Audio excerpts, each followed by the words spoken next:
ৰাজনৈতিক জীৱনত এটাকে দীঘলীয়া সময় বাট চোৱাৰ পাছত আজি অসম মন্ত্ৰীসভাত সম্প্ৰসাৰণত মোৰ নামটো অন্তৰ্ভুক্তি কৰাৰ কাৰণে আৰু যেতিয়া টুইটযোগে গম পালোঁ যে অসমৰ মাননীয় মুখ্যমন্ত্ৰী মহোদয়ে মোৰ নামটো অন্তৰ্ভুক্তি কৰিছে মই মুখ্যমন্ত্ৰী মহোদয়ক মই বিশেষভাৱে মোৰ ফালৰ পৰা ধন্যবাদ জ্ঞাপন কৰিছোঁ তেখেতৰ আজিৰ দিনত যে তেখেতে মোক তেখেতৰ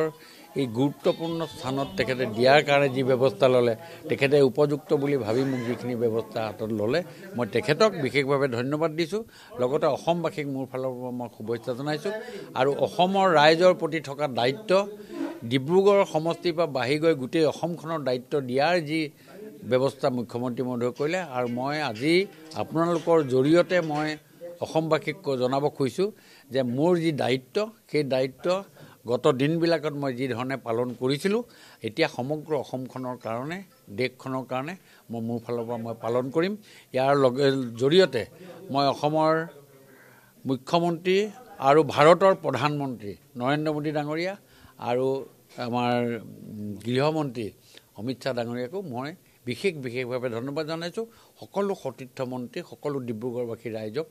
মই এই আশীৰ্বাদ দিয়াৰ কাৰণে মই তেখেতসকলক মোৰ ফালৰ পৰা ধন্যবাদ 2006 চনৰ পৰা যেহেতু আপুনি ভাৰতীয় জনতা পাৰ্টিৰ বিধায়ক হিচাপে নিৰ্বাচিত হৈ আছে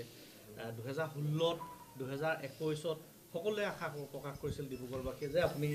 মন্ত্ৰীসভাত স্থান লাভ কৰিব কিন্তু শেহতীয়াকৈ যেহেতু ভাল খবৰটো আহিলে মুখ্যমন্ত্ৰীয়ে নিজেই মুম্বাইৰ পৰা টুইট কৰিছে যে প্ৰশান্ত ফুকনক হৈ আৰু আন 4জনক মন্ত্ৰীসভাত অন্তৰ্ভুক্ত কৰিব প্ৰথম খবৰটো আপুনি কেনেদৰে পালে যে মুখ্যমন্ত্ৰী এই গোটেই নাই মই প্ৰথম খবৰটো মোক আপোনালোকৰ জৰিয়তে মই পালোঁ আৰু সুৰজ দত্ত ডাঙৰীয়াই তেখেতে মোক জনালে আৰু মই টুইটটো যেতিয়া চালোঁ চাই মই কনফাৰ্ম হ'লোঁ কনফাৰ্ম হোৱাৰ পাছতে মই এই গোটেই কথাটোত আজিৰ ডেটৰ যিটো গোটেই ৰাজনৈতিক যিটো আৱেগ এই ৰাজনৈতিক আৱেগটো মোৰ আজি মনত প্ৰতিফলিত হৈছে এই কথা বতৰা ওলাই আছিলে মন্ত্ৰীসভা সম্প্ৰসাৰণত আপোনাৰ নামটো অন্তৰ্ভুক্ত হ'ব বুলি আপুনি কিমান আশাবাদী আছিলে যে এইবাৰ নহয় চাওক মইতো ইয়াৰ আগৰবাৰো বহুতবাৰ সম্প্ৰসাৰণ হৈছে মোৰ এটা কথা ইয়াত থিয়ৰী সদায় আছিলে যে সময় উপযোগী আৰু তাত যিটো ব্যৱস্থা এই ব্যৱস্থাত যদি সংস্থাপিতৰ ব্যৱস্থা থাকে নিশ্চয় মুখ্যমন্ত্ৰী মহোদয়ে কৰিব কাৰণ ইয়াত বহুত ক্ৰাইটেৰিয়া থাকে বহুতৰ লগত তাল মিল কৰি পেলাই মন্ত্ৰীসভা সম্প্ৰসাৰণ কৰিব লাগে আৰু সেই বিষয়টো লৈ পেলাই মই সদায় নিজকে এটা কনচিডাৰেশ্যন মুডত মই আছিলোঁ কিন্তু আজি এবাৰ মুখ্যমন্ত্ৰী মহোদয়ে গোটেই কথাটো বুজিলে আৰু সেই স্থানত বহাৰ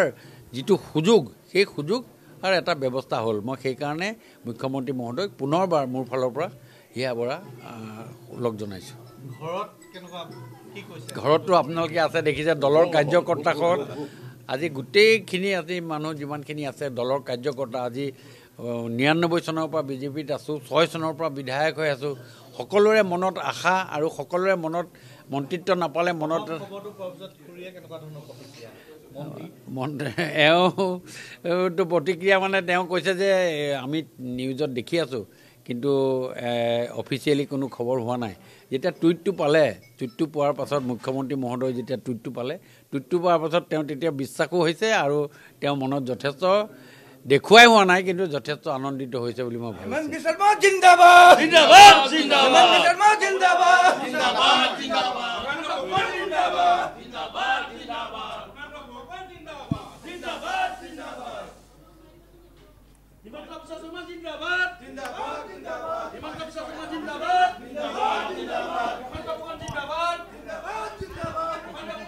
প্ৰশান্ত ফুকনে মন্ত্ৰিত্ব লাভ কৰাৰ পিছত ডিব্ৰুগড়ৰ তেওঁৰ বাসগৃহতে আনন্দ উল্লাস আমি দেখিবলৈ পাইছোঁ আৰু তেওঁ নিজৰ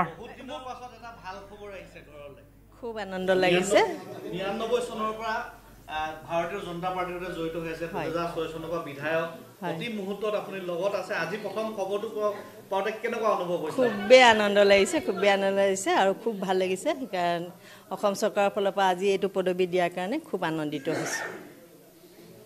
যথেষ্ট সময় ৰ'ব লগা হ'ল সেইটো 2016 2021 সকলোৱে ডিব্ৰুগড়বাসীয়ে আশা কৰিছিলে নিশ্চিতভাৱে আপোনালোকেও আশা কৰিছিলে পৰিয়ালৰ স্থান লাভ কৰিব হয় মানে সমষ্টিবাসীৰ লগতে আমি ঘৰৰ মানুহখিনিও বহুত সন্তুষ্ট আৰু আজি ফলপ্ৰসূ হোৱাৰ কাৰণে খুবেই প্ৰশান্ত ফুকনৰ ঘৰৰ পৰা পোনপটীয়া সম্প্ৰচাৰত বাসগৃহৰ পৰা আনন্দ উল্লাস দলীয় কৰ্মীৰ লগতে তেওঁৰ পৰিবাৰে ইতিমধ্যে আনন্দ প্ৰকাশ কৰিছে আৰু প্ৰশান্ত ফুকনে প্ৰকাশ কৰিছে মুখ্যমন্ত্ৰী ধন্যবাদ জ্ঞাপন কৰিছে আৰু দীৰ্ঘকালৰ প্ৰতীক্ষাৰ অন্ত পৰাৰ বাবে তেওঁ যি মন্ত্ৰিত্ব লাভ কৰিছে তেওঁ জনতাৰ বাবে কাম কৰি যাব এই অংগীকাৰ তেওঁ প্ৰকাশ কৰিছে